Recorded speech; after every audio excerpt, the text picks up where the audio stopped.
Hello friends, ನಮಸ್ಕಾರ. ಇವತ್ತಿನ ಒಂದು ಹೊಸ ವಿಡಿಯೋದಲ್ಲಿ ಸಿರೀಸ್ ಎಂಬ ಹೊಸ ಚಾಪ್ಟರ್ ಬಗ್ಗೆ ನಿಮಗೆ ಮಾಹಿತಿಯನ್ನು ನೀಡ್ತೇನೆ. ಸಿರೀಸ್ ಇದು ಒಂದು ಇಂಪಾರ್ಟೆಂಟ್ ಚಾಪ್ಟರ್ ಆಗಿದೆ ಫ್ರೆಂಡ್ಸ್. ಈ ಚಾಪ್ಟರಿಂದ ಫಿಕ್ಸ್ ಎರಡಕ್ಕಿಂತ ಮೇಲೇ ಕ್ವಶನ್ಗಳು ಬರ್ತವೆ ಸೆಂಟ್ರಲ್ ಗೌರ್ಮೆಂಟ್ ಜಾಬ್ಗಳಲ್ಲಿ.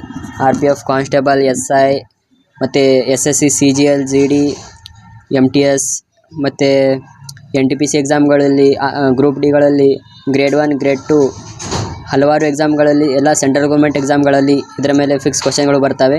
ಆದ್ದರಿಂದ ಇದು ಇಂಪಾರ್ಟೆಂಟ್ ಚಾಪ್ಟರ್. ಕೆಲವೊಂದು ಈಸಿ ಕ್ವಶನ್ಗಳು ಬಂತಂದರೆ ನಾವು ಈ ಚಾಪ್ಟರ್ ಬಗ್ಗೆ ಗೊತ್ತಿರಲಾರ್ದೇ ಮಾಡಿಬಿಡ್ತೀವಿ. ಆದರೆ ಕಡಿಮೆ ಸೆಕೆಂಡಲ್ಲಿ, ಕಡಿಮೆ ಟೈಮಲ್ಲಿ ಅದ್ರ ಬಗ್ಗೆ ಒಂದು ಲಾಜಿಕನ್ನು ಹುಡುಕೋದಿದೆಯಲ್ಲ, ಅದು ತುಂಬ ಇಂಪಾರ್ಟೆಂಟ್. ಅದ್ರ ಬಗ್ಗೆ ನಾವು ಇವತ್ತಿನ ವಿಡಿಯೋದಲ್ಲಿ ತಿಳಿದುಕೊಳ್ಳೋಣ. ಮೊದಲನೇದಾಗಿ ಯಾವ್ಯಾವ ರೀತಿ ಕ್ವಶನ್ಸ್ಗಳು ಬರ್ತಾವೆ ಅಂತ ಹೇಳಕ್ಕೆ ನಿಮ್ಮ ತಲೆಯಾಗಿತ್ತಂದರೆ ನೀವು ಜಲ್ದಿನೇ ಲಾಜಿಕನ್ನು ಫೈಂಡ್ ಮಾಡ್ಬೋದು. ಅದರ ಸಲುವಾಗಿ ಇವತ್ತು ಕನ್ನಡದಲ್ಲಿ ಮತ್ತು ಇಂಗ್ಲೀಷ್ನಲ್ಲಿ ಎರಡರಲ್ಲಿನೂ ನಾನು ಎಕ್ಸ್ಪ್ಲೇನ್ ಮಾಡ್ತೀನಿ ನಿಮಗೆ. ಓಕೆ, ಸ್ಟಾರ್ಟ್ ಮಾಡೋಣ. ಒಂದನೇದಾಗಿ ನ್ಯಾಚುರಲ್ ನಂಬರ್ಸ್. ಇವತ್ತು ನಾನು ಬೇಸಿಕ್ಕಿಂದ ಸ್ಟಾರ್ಟ್ ಮಾಡ್ತೀನಿ, ಯಾಕೆಂದರೆ ಮುಂದೆ ನಿಮಗೆ ಏನಾದರೂ ಕನ್ಫ್ಯೂಸ್ ಆಗ್ಬೋದು. ಅದ್ರ ಸಲುವಾಗಿ ಇವತ್ತು ಬೇಸಿಕ್ನಿಂದ ಸ್ಟಾರ್ಟ್ ಮಾಡಿದೆ ಅಂದರೆ ನಿಮಗೆ ಫುಲ್ ಕ್ಲಾರಿಟಿ ಬರುತ್ತದೆ. ನ್ಯಾಚುರಲ್ ನಂಬರ್ಸ್ ಅಂದರೆ ಸ್ವಾಭಾವಿಕ ಸಂಖ್ಯೆಗಳು. ನ್ಯಾಚುರಲ್ ನಂಬರ್ಸ್ ಆರ್ ಅಂದರೆ ನಾನು ಡೈರೆಕ್ಟಾಗಿ ಹೇಳ್ಬಿಡ್ತೀನಿ ಫ್ರೆಂಡ್ಸ್ ನಿಮಗೆ, ಯಾಕಂದರೆ ಲೇಟ್ ಆಗಿಬಿಡುತ್ತದೆ. ಎಕ್ಸಾಂಪಲ್ ಹೇಳ್ತಾ ನಿಮಗೆ ಎಕ್ಸ್ಪ್ಲನೇಷನ್ ಮಾಡಿಬಿಟ್ರೆ ಏನಂತ ಹೇಳಕ್ಕೆ ನೀವು ಅರ್ಥ ಮಾಡ್ಕೊಂಬಿಡ್ರಿ. ನ್ಯಾಚುರಲ್ ನಂಬರ್ಸ್ ಅಥವಾ ಸ್ವಾಭಾವಿಕ ಸಂಖ್ಯೆಗಳು ಅಂದ್ರೆ ಎಕ್ಸಾಂಪಲ್ ಮುಖಾಂತರ ಹೇಳ್ತೀನಿ ನೋಡಿ ಗೆಳೆಯರೆ. ಒಂದರಿಂದ ಎಷ್ಟೇ ಆಗಿರ್ಬೋದು ಗೆಳೆಯರೆ, ಮುಂದೆ ಕಂಟಿನ್ಯೂಸ್ ಆಗಿ ಇನ್ಫಿನಿಟಿವರೆಗೂ ಅಂಥ ಎಲ್ಲ ಸಂಖ್ಯೆಗಳು ನ್ಯಾಚುರಲ್ ನಂಬರ್ಸ್ ಆಗಿರ್ತಾವೆ ಗೆಳೆಯರೆ. ಇದನ್ನು ತಲೆಯಾಗಿ ಇಟ್ಕೊಂಡ್ಬಿಡ್ರಿ. ನ್ಯಾಚುರಲ್ ನಂಬರ್ಸ್ ಅಂದರೆ ಸ್ವಾಭಾವಿಕ ಸಂಖ್ಯೆಗಳು. ಇದನ್ನು ನೀವು ಕರೆಕ್ಟಾಗಿ ತಲೆಯಾಗಿ ಇಟ್ಕೊಂಡ್ಬಿಡ್ರಿ. ಏನು, 1ರಿಂದ ಇನ್ಫಿನಿಟಿವರೆಗೂ ಎಲ್ಲ ಸಂಖ್ಯೆಗಳು ನ್ಯಾಚುರಲ್ ನಂಬರ್ಸ್ ಆಗಿರ್ತಾವೆ. ಎರಡನೇದಾಗಿ ಈವೆನ್ ನಂಬರ್ಸ್. ಇವೆಲ್ಲ ನೀವು ಸ್ಕೂಲೊಳಗೆ ಕಲ್ತಿರ್ಬೋದು, ಆದರೆ ಇನ್ನೊಂದು ಸಲ ಇವತ್ತು ಕರೆಕ್ಟಾಗಿ ರಿವಿಷನ್ ಆದಾಗೂ ಆಗುತ್ತದೆ ಮತ್ತು ನಿಮಗೆ ಕ್ಲಾರಿಟಿನೂ ಬರ್ತದೆ. ಈವೆನ್ ನಂಬರ್ಸ್ ಅಂದರೆ ಸಮ ಸಂಖ್ಯೆಗಳು.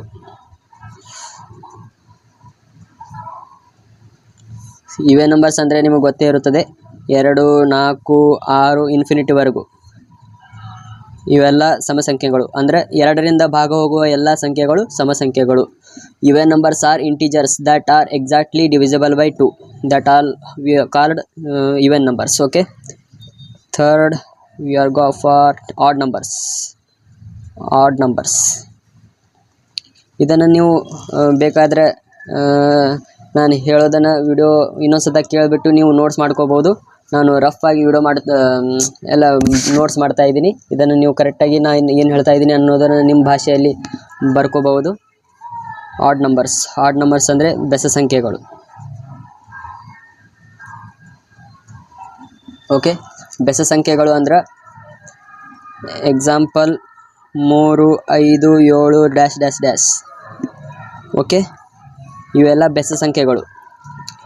ಅಂದರೆ ಒಂದು ಬಿಟ್ಟು ಒಂದು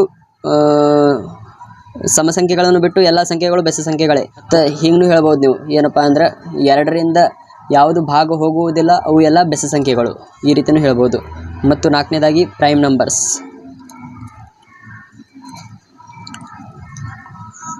ನಂಬರ್ಸ್ ಅಂತಂದರೆ ಅವಿಭಾಜ್ಯ ಸಂಖ್ಯೆಗಳು.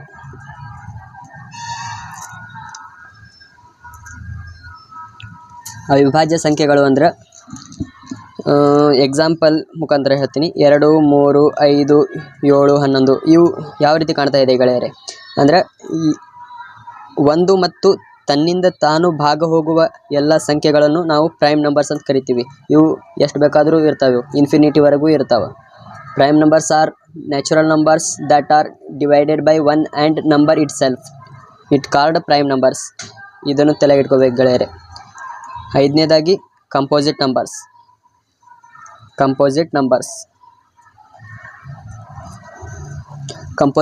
ಅಂದರೆ ಸಂಯುಕ್ತ ಸಂಖ್ಯೆಗಳು.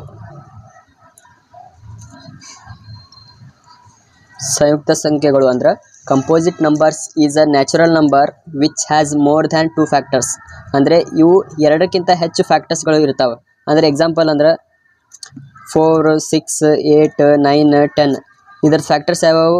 2 2s 4, ಇದರದು 3 2s, ಆಮೇಲೆ ಇದರದು 4 2s, ಇದರದು 3 3s. ಅಂದರೆ ಫ್ಯಾಕ್ಟರ್ಸ್ ಜಾಸ್ತಿ ಇರ್ತಾವೆ ಗೆಳೆಯರು. ಇದರದು 2ಕ್ಕಿಂತ ಹೆಚ್ಚು ಅಂದರೆ ಇದು 1 ಇಂಟು 4 ಆಗುತ್ತದೆ. ಇದು 6 ಇಂಟು 1 ಆಗುತ್ತದೆ. ಮತ್ತು ಇದು 1 ಇಂಟು 8 ಆಗುತ್ತದೆ. ಈ ರೀತಿ ಇವು ಕರೆದು 1 ಇಂಟು 10, ಆಮೇಲೆ 5 ಇಂಟು 2, ಆಮೇಲೆ ಇದಕ್ಕಿಂತ 2ಕ್ಕಿಂತ ಹೆಚ್ಚು ಫ್ಯಾಕ್ಟರ್ಸ್ಗಳು ಇರ್ತವೆ. 2 ಅಥವಾ 2ಕ್ಕಿಂತ ಹೆಚ್ಚು ಫ್ಯಾಕ್ಟರ್ಸ್ಗಳು ಇತ್ತಂದ್ರೆ ಅದು ಕಂಪೋಸಿಟ್ ನಂಬರ್ಸ್ ಆಗುತ್ತವೆ ಗೆಳೆಯರೆ. ಇವು ಬೇಸಿಕ್ ಆಯಿತು. ಇವಾಗ ಕ್ಯೂಬ್ಸು ನಿಮಗೆ ಇದೊಂದು ತಲೆ ಇಟ್ಕೊಂಡ್ಬಿಡ್ರಿ. Cubes and squares, cube root, square root ಅಂದ್ರೆ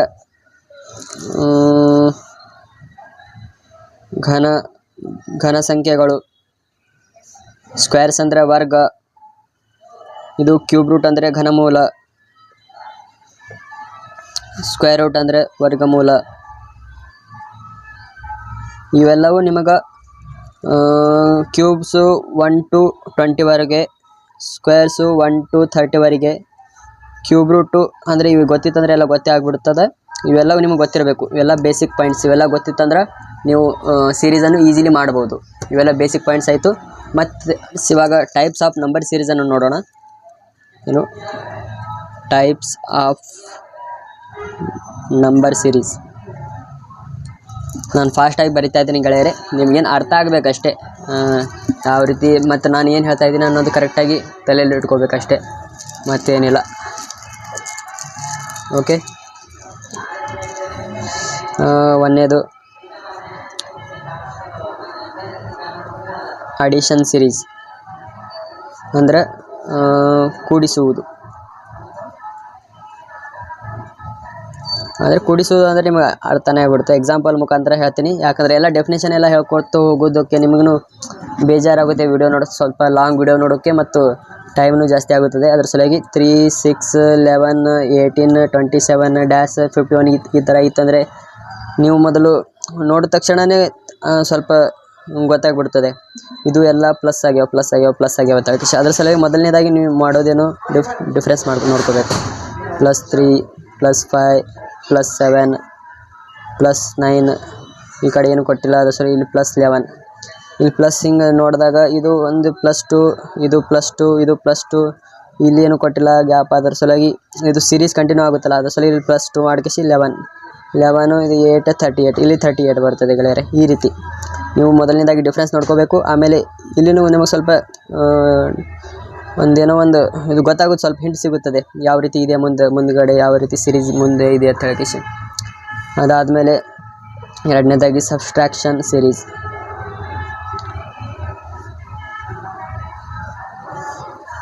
ಸಬ್ಸ್ಟ್ರಾಕ್ಷನ್ ಸೀರೀಸ್ ಯಾವ ರೀತಿಯಪ್ಪ ಅಂದ್ರೆ ಎಕ್ಸಾಂಪಲ್ ಮುಖಾಂತರ ಹೇಳ್ತೀನಿ ಗೆಳೆಯರೆ ನಾನು. 50, 45, 40, 35 ಡ್ಯಾಶ್.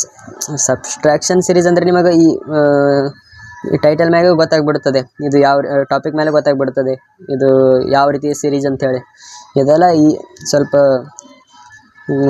ಈಸಿನೇ ಇರ್ತದೆ. ಸ್ವಲ್ಪ ಪ್ರಾಕ್ಟೀಸ್ ಮಾಡಿದ್ರೆ ಸ್ವಲ್ಪ ಜಾಸ್ತಿನೇ ಫಾಸ್ಟ್ ಮಾಡ್ಬೋದು ಅಷ್ಟೇ. ಇಲ್ಲಿ ಟೈಮ್ದೊಂದೇ ಒಂದು ಮೇನ್ ಪಾತ್ರ ಇರುತ್ತದೆ, ಮತ್ತೇನಿಲ್ಲ. -5, ಇಲ್ಲಿ -5, ಇಲ್ಲಿ -5, ಇಲ್ಲಿ -5 ಅಂದರೆ 30. ಈ ರೀತಿ ಇವೆಲ್ಲ ಈಜಿ ಇದೆ ಗೆಳೆಯರೆ. ಮುಂದ್ಗಡೆ ನಾನು ಸ್ವಲ್ಪ ಅಡ್ವಾನ್ಸ್ ಲೆವೆಲ್ ಇರುವಂಥ ಸೀರೀಸನ್ನು ಕೊಡ್ತೀನಿ. ಇವಾಗ ಅರ್ಥ ಆಗೋದರ ಸಲುವಾಗಿ ಈ ರೀತಿ ಹೇಳ್ತಾ ಇದ್ದೀನಿ. ಯಾವ ಟೈಪ್ನಲ್ಲಿ ಕ್ವಶನ್ಗಳು ಬರ್ತಾವೆ ಅಂತ ಹಾಕಿಸಿ ನಿಮಗೆ ಗೊತ್ತಾಯ್ತು ಅಂದರೆ ಮುಂದ್ಗಡೆ ನೀವು ಫಾಸ್ಟ್ ಮಾಡ್ಬೋದು ಅದರ ಸಲುವಾಗಿ. ಓಕೆ, ಆಮೇಲೆ ಮಲ್ಟಿಪ್ಲಿಕೇಶನ್ ಸೀರೀಸ್ ಅಂದರೆ ಗುಣಿಸುವುದು. ಓಕೆ, ಮಲ್ಟಿಪ್ಲಿಕೇಶನ್ ಸೀರೀಸಲ್ಲಿ ಅಂದರೆ ಇಂಟು ಮಾಡುವುದು, ಇಂಟು ಅಂದರೆ ಗುಣಿಸುವುದು ಅಷ್ಟೇ. ಇದರಲ್ಲಿ ಟಾಪಿಕ್ ಪ್ರಕಾರನೇ ಗೊತ್ತಾಗ್ಬಿಡ್ತದೆ. 5, 11, 24.2, 53.24 ಡ್ಯಾಶ್. ಈ ರೀತಿ ಇತ್ತಂದ್ರೆ ಯಾವ ರೀತಿ ಮಾಡಬೇಕಂದ್ರೆ ಮೊದಲನೇದಾಗಿ ನೋಡಬೇಕು. ಇದು ನೋಡಿದಾಗ ಏನೋ ಇಂಟು ಆದಂಗೆ ಅನಿಸ್ತಾ ಇದೆ ಅಂದರೆ ಇದು ಎದರಲ್ಲಿ ಇಂಟು ಮಾಡಿದಾಗ ಇದು ಬರ್ತದೆ ಅಂತ ಹೇಳಿ ಎಲ್ಲ ನೋಡಬೇಕು. 5ಅನ್ನು 2ಲೇ ಇಂಟು ಮಾಡ್ತೀನಿ, 10 ಬರುತ್ತದೆ. ಅಂದರೆ 2ಕ್ಕಿಂತ ಒಂದು ಸ್ವಲ್ಪ ಜಾಸ್ತಿ ಇದ್ದಾಗ ಜಾಸ್ತಿನೇ ಇದೆ ಅಂತ ಹೇಳಿ ಗೊತ್ತಾಯ್ತು ಗೆಳೆಯರೆ. ಅದ್ರ ಸಲುವಾಗಿ 5.2.1ಲೇ ಮಾಡ್ತೀನಿ. 5.2 ಅಲ್ಲಿ ಅಂದರೆ ಸ್ವಲ್ಪ ಇನ್ನೂ ಸ್ವಲ್ಪ ಜಾಸ್ತಿ ಮಾಡಿದ್ರೆ ಇದು ಎಕ್ಸಾಕ್ಟ್ ಬರುವಂಗೆ ಅನಿಸ್ತಾ ಇದೆ. ಅದ್ರ ಸಲುವಾಗಿ 5.5 2.2 ಇಂಟು ಮಾಡ್ತೀನಿ ಗೆಳೆಯರೆ. 2.2 ಮಾಡಿದ್ರೆ 11 ಬರ್ತದೆ ಗೆಳೆಯರೆ. ನೋಡಿ ಗೊತ್ತಾಯ್ತಲ್ಲ, 5ನ 2.2 ಇಂಟು ಮಾಡಿದೆ ಅಂದರೆ 11 ಬರ್ತಾ ಇದೆ. ಮತ್ತು ಮುಂದಿನದು ಕ್ಲಾರಿಟಿ ಮಾಡ್ಕೋಬೇಕು. 11ನ 2.2 ಇಂಟು ಮಾಡಿದೆ ಅಂದ್ರೆ 24.2 ಬರ್ತಾ ಇದೆ ಗೆಳೆಯರೆ. ಮತ್ತು ಇದನ್ನು ಮಾಡಿದೆ ಅಂದರೆ ಇನ್ನೊಂದ್ಸಲ ನಿಮಗೆ ಅರ್ಥ ಆಗೋದ್ರ ಸಲುವಾಗಿ ಹೇಳ್ತಾ ಇದ್ದೀನಿ. 11 2.2 ಇಂಟು ಮಾಡಿದೆ ಅಂದ್ರೆ ಇದನ್ನು 53.24 ಬರ್ತಾ ಇದೆ ಗೆಳೆಯರೆ. ಓಕೆ, ನೀವು ಸ್ವಲ್ಪ ನಾನು ಫಾಸ್ಟಾಗಿ ನನಗೆ ಯಾಕೆಂದರೆ ಇವೆಲ್ಲ ನಾನು ತುಂಬ ಪ್ರಾಕ್ಟೀಸ್ ಮಾಡಿದ್ದೀನಿ, ನನಗೆಲ್ಲ ಬರ್ತದೆ ಗೆಳೆಯರೆ.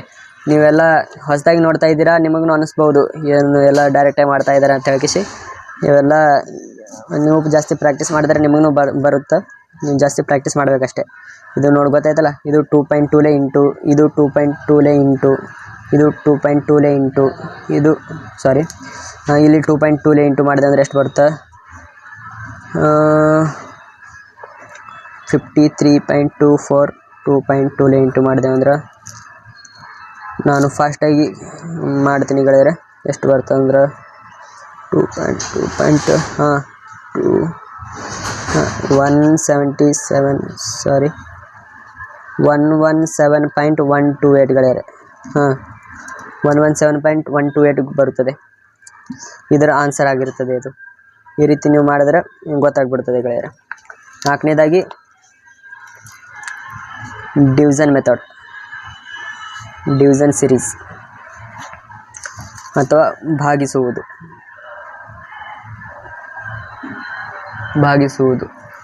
ಓಕೆ, ಭಾಗಿಸುವುದಂದರೆ ಭಾಗಾಕಾರ ಮಾಡುವುದು ಅಷ್ಟೇ.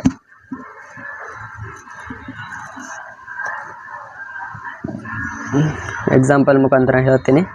4096102256-16 ಈ ರೀತಿ ಕೊಟ್ಟಿರ್ತಾರೆ. ಅವಾಗ ಏನು ಮಾಡಬೇಕು, ನೀವು ಇಲ್ಲಿಂದ ನೋಡಿದಾಗ ಸ್ವಲ್ಪ ಟಫ್ ಆಗುತ್ತದೆ. ಅದ್ರ ಸಲುವಾಗಿ ಇಲ್ಲಿಂದ ನೋಡಿದಾಗ ಸ್ವಲ್ಪ ಏನೋ ಒಂದು ಮೈಂಡಲ್ಲಿ ಲಾಜಿಕ್ ಬರುತ್ತಲ್ಲ. 4 16 ಎಷ್ಟು, ಅದು ಏನು ಆದ ತಗಿಸಿ ನಮಗೇನು ಪಕ್ಕ ಗೊತ್ತಿಲ್ಲ. ಅದ್ರ ಸಲುವಾಗಿ ಇಲ್ಲೊಂದು ಸಲ ನೋಡ್ತೀವಿ. 256 ಇಂಟು 4 ಮಾಡಿದಾಗ 1024 ಬರ್ತಾ ಇದೆ. ಅದ್ರ ಸಲುವಾಗಿ ಇಲ್ಲಿ ಡೈರೆಕ್ಟಾಗಿ ಗೊತ್ತಾಯ್ತು ನಿಮಗೆ. 16 4 ಎಷ್ಟು 64. ಇದನ್ನು ಡೈರೆಕ್ಟಾಗಿ ಇದು ಮಾಡ್ತೀವಿ. ಇದರ ಆನ್ಸರ್ ಇದಾಗಿರ್ತದೆ. ಮತ್ತು 5ನೇದಾಗಿ ಸ್ಕ್ವೇರ್ ಸಿರೀಸ್ ಅಂದರೆ ವರ್ಗದ. ಓಕೆ, ಅಂದರೆ ಸ್ಕ್ವೇರ್ಸ್ ಈಸಿ ಸ್ಕ್ವೇರ್ಸ್ ಕೊಟ್ಟಿರ್ತಾರೆ. ಅದನ್ನು ನೀವು ನೋಡು. 49 121 169-361 ಈ ರೀತಿ ಇರ್ತದೆ. ಇದನ್ನು ನೀವು ಹೆಂಗೆ ಮಾಡಬೇಕು, ನಿಮಗೆ ಸ್ಕ್ವೇರ್ಸು ಅವೆಲ್ಲ ಗೊತ್ತಿತ್ತಂದರೆ ಈಸಿಲಿ ಗೊತ್ತಾಗ್ಬಿಡ್ತದೆ. ಇದು ಎದರ ಸ್ಕ್ವೇರು 7 ಸ್ಕ್ವೇರ್, ಇದು ಎದರ ಸ್ಕ್ವೇರು 11 ಸ್ಕ್ವೇರ್, ಇದು ಎದರ ಸ್ಕ್ವೇರು 13 ಸ್ಕ್ವೇರ್, ಇದು ಎದರ ಸ್ಕ್ವೇರು 19 ಸ್ಕ್ವೇರ್. ಈ ರೀತಿ ನೋಡಿದಾಗ ಮತ್ತು ಇಲ್ಲಿ ನೋಡ್ಬೇಕು ನೀವು. ಇಲ್ಲಿ ನೋಡಿದಾಗ ಡಿಫ್ರೆನ್ಸ್ ಎಷ್ಟದ 4 ಅದ 4. ಇಲ್ಲಿ ಡಿಫ್ರೆನ್ಸ್ ನೋಡಿದಾಗ 2 ಅದ. ಇಲ್ಲಿ ಡಿಫ್ರೆನ್ಸ್ ನೋಡಿದಾಗ ಏನು ಗೊತ್ತಾಗ್ತಾ ಇಲ್ಲ. ಅದರ ಸಲುವಾಗಿ ಇದು ಮುಂದ್ಗಡೆ ಹ್ಯಾಂಗೆ ರೀತಿ ಇರ್ತದೆ ಅಂತ ತಿಳ್ಕಿಸಿ ನೀವು ಸ್ವಲ್ಪ ಇಮ್ಯಾಜಿನ್ ಮಾಡ್ಕೋಬೇಕು. 4 2 ಈ ಕಡೆ 4 2 ಇರ್ಬೋದು ಅಂತೇಳಿ. ಅದರ ಸಲುವಾಗಿ ಇಲ್ಲಿ 4 2 ಅಂದರೆ ಇಲ್ಲಿ ಇನ್ನೊಂದು 4 ಪ್ಲಸ್ ಮಾಡಬೇಕು ಇಲ್ಲಿ. ಯಾಕಂದರೆ ಇಲ್ಲಿ 4 ಬಂದಿದೆ, ಇಲ್ಲಿ 2 ಬಂದಿದೆ. ಮತ್ತಿಂದ 4 ಬರ್ಬೋದು ಅಂತ ತಿಳಿಸಿ ನೀವು ಇಮ್ಯಾಜಿನೇಷನ್ ಮಾಡ್ಕೋಬೇಕು. 4 ಮಾಡಿದೆವು ಅಂದರೆ ಇಲ್ಲಿ 17 ಬರ್ತದೆ. ಇಲ್ಲಿ ಪ್ಲಸ್ 4 ಮಾಡಿದ್ರೆ ಇದು 17 ಬರ್ತದೆ. 17 ಸ್ಕ್ವೇರ್ ಮಾಡಿದೆವು ಅಂದ್ರೆ 289 ಬರ್ತದೆ. 289 ಅಂದರೆ ಮತ್ತೆ ನಮ್ಮ ಮುಂದೆ 2 ಮಾಡಿದೆ ಅಂದರೆ 19 ಬರ್ತದೆ. ಅದರ ಸಲುವಾಗಿ ಇದು ರೈಟ್. 289 ಇದರ ಆನ್ಸರ್. ಈ ರೀತಿ. ಮತ್ತು 6ನೇದಾಗಿ ಕ್ಯೂಬ್ ಸಿರೀಸ್. ಅದರ ಪ್ರಕಾರನೇ ಗೆಳೆಯರೆ ಘನ ಸಂಖ್ಯೆಗಳು. ಅದರ ಪ್ರಕಾರನೇ ಅಲ್ಲಿ ಹಂಗೆ ನಾವು ಸ್ಕ್ವೇರ್ಸನ್ನು ಮಾಡಿದೆವು ಅದೇ ರೀತಿ ಎಕ್ಸಾಂಪಲ್ ಮುಖಾಂತರ ಹೇಳ್ತೀನಿ. 864 216 1000 ಈ ರೀತಿ ಇರುತ್ತದೆ. ಇದನ್ನು ನೀವು ನೋಡಿದಾಗ ಗೊತ್ತಾಗ್ಬಿಡ್ತದೆ. ಎಲ್ಲ ಕ್ಯೂಬು ಸ್ಕ್ವೇರ್ಸ್ ಎಲ್ಲ ಗೊತ್ತಿತ್ತಂದರೆ ನೋಡಿದಾಗ ಗೊತ್ತಾಗ್ಬಿಡ್ತದೆ. 2 ಕ್ಯೂಬು, ಇದು 4 ಕ್ಯೂಬು, ಇದು 6 ಕ್ಯೂಬು, ಇಲ್ಲಿ ಯಾವ್ದು ಬರ್ತದೆ ಗೊತ್ತಿಲ್ಲ. ಇದು 10 ಕ್ಯೂಬು. ಇಲ್ಲಿ ನೋಡಿದಾಗ ಗೊತ್ತಾಯಿತು ಇದು +2 ಆಗಿದೆ, +2 ಆಗಿದೆ. ಇಲ್ಲಿ +2 ಆಯ್ತಂದ್ರೆ ಅದು 8 ಬರ್ತದೆ. 8 ಕ್ಯೂಬ್ ಯಾವುದು 512 ಇದು ಇದರ ಆನ್ಸರ್ ಆಗಿರುತ್ತದೆ. ಮತ್ತು 7ನೇ ಫ್ರೆಂಡ್ಸ್, 7ನೇದಾಗಿ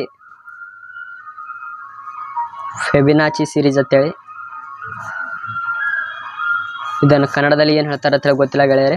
ಅದು ಇದರ ಡೆಫಿನೇಷನ್ ಹೇಳ್ತೀನಿ ನೋಡಿ ಗೆಳೆಯರೆ. ಇದು ಅಂದರೆ the next number is addition of 2 previous numbers. ಇದನ್ನು ನೀವು ಬರ್ಕೋಬೋದು ಗೆಳೆಯರೆ. ನಾನು ಹೇಳ್ತಾ ಇದ್ದೀನಿ, ಇದನ್ನು ಇನ್ನೊಂದು ಸಲ ಕೇಳ್ಕೇಸಿ ಬರ್ಕೋಬೋದು. The next number is addition of 2 previous number. Okay, example ಮುಖಾಂತರ ಹೇಳೋದಾದರೆ 12, 13, 25, 38 ಈ ರೀತಿ ಇರುತ್ತದೆ. ಇಲ್ಲಿ ಡ್ಯಾಶ್ 101, 164 ಇರುತ್ತದೆ. ಆವಾಗ ಈ ರೀತಿ ಇರುತ್ತದೆ ಗೆಳೆಯರೆ. ಇದನ್ನು ನೀವು ನೋಡಿದಾಗ ಡೈರೆಕ್ಟಾಗಿ ಎಕ್ಸ್ಪ್ಲನೇಷನ್ ಮಾಡ್ತೀನಿ ಗೆಳೆಯರೆ. ಇದ್ರ ಬಗ್ಗೆ ನಿಮಗೆ ಕಾನ್ಸೆಪ್ಟ್ ಕ್ಲಿಯರ್ ಆಗಬೇಕಷ್ಟೇ. ಅಂದರೆ ಇದು ಯಾವ ರೀತಿ ಇರುತ್ತದೆ, +12 + 13 = 25 ಪ್ಲಸ್ ಆಮೇಲೆ 13 + 25 = 38. ಅದೇ ರೀತಿ 25 + 38 ಏನಾಗುತ್ತದೆ, ಇದು ಇರುತ್ತದೆ ಗೆಳೆಯರೆ. ಏನಾಗುತ್ತೆ ಅಂದರೆ 63 ಈ ರೀತಿ ಇರುತ್ತದೆ.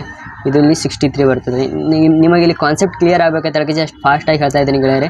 ಯಾಕಂದರೆ ನಿಮ್ಮ ಕಡಿಮೆ ಟೈಮಲ್ಲಿ ನಿಮಗೆಲ್ಲ ಕಾನ್ಸೆಪ್ಟನ್ನು ಕ್ಲಿಯರ್ ಮಾಡಬೇಕಂದ್ರೆ ಈ ರೀತಿ ಹೇಳಿದ್ರೇ ಸೂಕ್ತ ಅಂತ ಹೇಳಕ್ಕೆ ನನಗೆ ಅನಿಸ್ತಾ ಇತ್ತು ಗೆಳೆಯರೆ. ಗೆಳೆಯರೆ, ಮತ್ತೆ ಏನಾದರೂ ನನ್ನ ವಿಡಿಯೋದಲ್ಲಿ ಪ್ರಾಬ್ಲಮ್ ಇತ್ತಂದರೆ ನನಗೆ ನೀವು ಸಜೆಸ್ಟ್ ಮಾಡ್ಬೋದು ಗೆಳೆಯರೆ. ವಿಡಿಯೋ ಕಮೆಂಟ್ ಸೆಕ್ಷನ್ನಲ್ಲಿ ನನ್ನನ್ನು ಯಾವ ರೀತಿ ಇಂಪ್ರೂವ್ಮೆಂಟ್ ಮಾಡ್ಕೋಬೇಕು ಅನ್ನೋದನ್ನು ನೀವು ಹೇಳ್ಬೋದು. ಅದರಿಂದ ನಾನು ಕೂಡ ಇಂಪ್ರೂವ್ಮೆಂಟ್ ಮಾಡ್ತೀನಿ. ಮತ್ತು ಇದು ಆಲ್ಟರ್ನೇಟಿಂಗ್ ಸೀರೀಸ್. ಓಕೆ, ಅಂದರೆ multiple number patterns are applied or use alternating to form a series. ಅಂದರೆ ಈಗ ಎಕ್ಸಾಂಪಲ್ ಮುಖಾಂತರ ಹೇಳ್ತೀನಿ ಗೆಳೆಯರೆ. ಯಾಕಂದರೆ ನೀವು ಎಲ್ಲ ಡೆಫಿನೇಷನ್ ಬರ್ಕೊಂಡು ಎಲ್ಲ ಸ್ವಲ್ಪ ಟೈಮ್ ಹಿಡಿತದೆ. ಇಲ್ಲಿ ನೋಡಿದಾಗ ಇಲ್ಲಿ ಡಿಫ್ರೆನ್ಸ್ ಜಾಸ್ತಿ ಆಗಿದೆ ಮತ್ತು ಇಲ್ಲಿ ಕಡಿಮೆ ಆಗಿದೆ, ಇಲ್ಲಿ ಡಿಫ್ರೆನ್ಸ್ ಜಾಸ್ತಿ ಆಗಿದೆ, ಇಲ್ಲಿ ಕಡಿಮೆ ಆಗಿದೆ, ಇಲ್ಲಿ ಮತ್ತೆ ಅಂದರೆ ಡಿಫ್ರೆನ್ಸ್ ಜಾಸ್ತಿನೇ ಆಗಿರ್ತದೆ. ಹಾಗಂದ್ರೆ ಇಲ್ಲಿ ಇದು ಆಲ್ಟರ್ನೇಟಿಂಗ್ ಸೀರೀಸ್ ಬೇರೆ. ಇಲ್ಲಿ ಇಲ್ಲಿ ಇಲ್ಲಿ ಇದು ಇಲ್ಲಿ ಇದು ಇಲ್ಲಿ ಇದಂದರೆ ಮೈನಸ್ ಆಗಿದೆ, -4 ಆಗಿದೆ ಅಂದರೆ ಇದು -4 ಆಗುತ್ತದೆ, ಅಂದರೆ 21 ಆಗುತ್ತದೆ ಆನ್ಸರ್. ಈ ರೀತಿ ಆಲ್ಟರ್ನೇಟಿವ್ ಸೀರೀಸ್ ಇದು. ಇವೆಲ್ಲ ಸೀರೀಸ್ ಟೈಪ್ಸ್ಗಳಿವೆ. ಈ ಸೀರೀಸ್ ಟೈಪ್ಸ್ಗಳು ಇದೆಲ್ಲ ಸೀರೀಸ್ ಟೈಪ್ಸ್ಗಳಿವೆ. ಇವೆಲ್ಲ ಸೀರೀಸ್ ಟೈಪ್ಸ್ಗಳನ್ನು ನೀವು ಕರೆಕ್ಟಾಗಿ ಗೊತ್ತಿತ್ತಂದರೆ ಮುಂದೆ ಯಾವುದಾದ್ರೂ ಒಂದು ಸೀರೀಸ್ ಇದ್ರೂ ನೀವು ಫಾಸ್ಟಾಗಿ ಮಾಡ್ಬೋದು. ಇದು ಬೇಸಿಕ್ ಆಯಿತು ಗೆಳೆಯರೆ. ಮುಂದಿನ ವಿಡಿಯೋದಲ್ಲಿ ಪ್ರಾಬ್ಲಮ್ಸ್ಗಳ ಜೊತೆಗೆ ಬರ್ತೀನಿ ಗೆಳೆಯರೆ, ಯಾವ ರೀತಿ ಮಾಡಬೇಕು ಅನ್ನೋದನ್ನು. ಥ್ಯಾಂಕ್ ಯು ಗೆಳೆಯರೆ. ಇಷ್ಟೇ.